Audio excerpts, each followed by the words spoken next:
Hi, this is Aaron, and we're going to downgrade the iPad from 4.2, which is the current beta, to 3.2.2.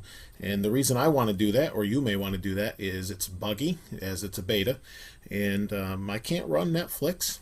It seems to crash. I know some people can, some people can't. And then ABC doesn't work at all. There's some apps that just don't work well. So you can see here's the beta. It is the multitasking OS, so we'll go ahead and set that down for now. Now go to your Mac or PC. This works on both, and the instructions are very similar for both. So go to Google in your favorite browser and type in Tiny Umbrella. And the first thing you see is probably the firmware umbrella. You're going to click on that, and you're going to download your version for Windows PC. There's even a Linux version and open source, so if you want to check that out. So download your version. Oh, and PowerPC, which is cool for older Mac users. Go ahead and download it. I've already got it here on the side, so I'm going to close the web browser. Now, if you have not done so, make sure you back up your iPad first, and then go ahead and proceed with this, just because you don't want to lose anything that you may have saved here. You may not be able to restore it, but at least you'll have a copy of it, and if you can do this, you probably can figure out a way to look at those files. So let's go ahead and open Tiny Umbrella, because what you can do with this right now is, if you haven't updated, grab your SHSH file, and this will do that for you. Once it opens here, I don't know what's taking so long, there we go. You can save your SHSH file and when your device is connected. So do that, and then go ahead and close it. So now that we've got Tiny Umbrella, what we need to do is let's go ahead and just open iTunes, and once we do that, we've got to do a few things to the iPad, and we'll do that. So here's the iPad. Here's the iPad, and what we want to do is put it into restore mode or recovery mode. And to do that, there's a couple ways. The easiest way that they don't talk about a lot on the internet is hold this down, hold the sleep wake button down, power off your device. There's a lot that will tell you to hold both and make it reboot. You don't need to do any of that. So once you've got that powered off, go ahead and hold down your home button, plug in your cable connected to your computer, hold it down, just keep holding. The Apple comes on because it knows the plug's there, and you'll get connect to iTunes, and immediately iTunes will say iTunes is detected in iPad in recovery mode.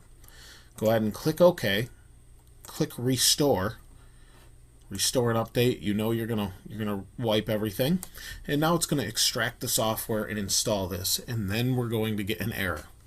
So this is going to take a moment, and while we wait for this, just sit here and wait.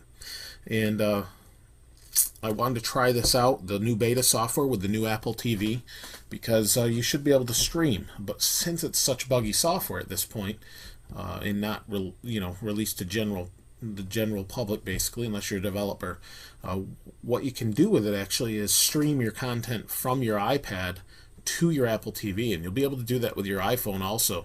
The problem is you can't do that now properly. What I did is I streamed it, and it sort of worked, but what happened is I got the audio out of my TV and the video on the iPad. It wouldn't send the video to the TV, so it needs a little bit of work. You know, it worked in the keynote that Steve Jobs gave, and I would assume it's just a matter of time, and they've got the bugs worked out, whatever's going on there. It is a beta, and November is when it's supposed to come out, so it is a bit early. So verifying iPad restore with Apple takes a minute. Once it does that, it will begin to install the software on the iPad. And we'll just wait. It's verifying, and its progress bar is almost done. It's getting there. Verifying iPad restore. It's probably going to fail at this point.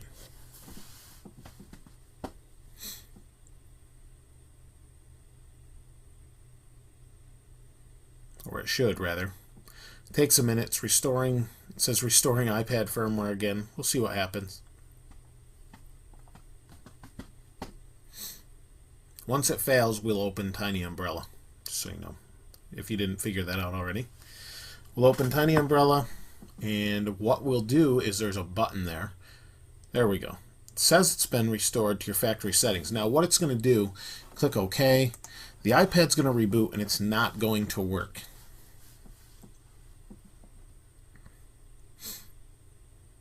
And because it's not going to work, that's where that program Tiny Umbrella comes in.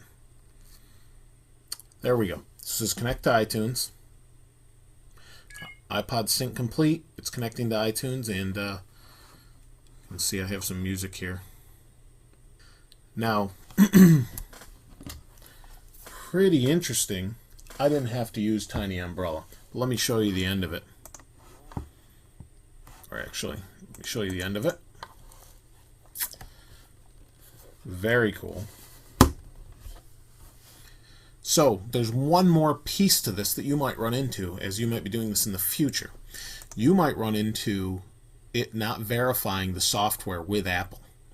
And in order to fix that, I've done some other videos in the past. You need to modify your host file and point them to Cydia or other server. So check out those other videos to learn how to do that. I mess up on the Windows one, but it gives you the basic idea. I don't use Windows regularly except for at work, so I can't believe it just worked like that on my iPad. Normally, it's supposed to fail and be stuck. If it's stuck, like I said, we're going to open Tiny Umbrella, and we're going to kick the device out of recovery. That's it. Once it's in recovery mode, sometimes it gets stuck. If you do that, click Kick Device Out of Recovery, and you're done. That's it. My iPad's at 3.2.3, or I'm sorry, 3.2.2. I'm going to restore all the stuff back to it. And that's pretty much it. So thanks for watching, and thanks for subscribing. Give it a thumbs up if it helped. That was really cheesy, but whatever. Give it a thumbs up if it helped, and we'll see you next time.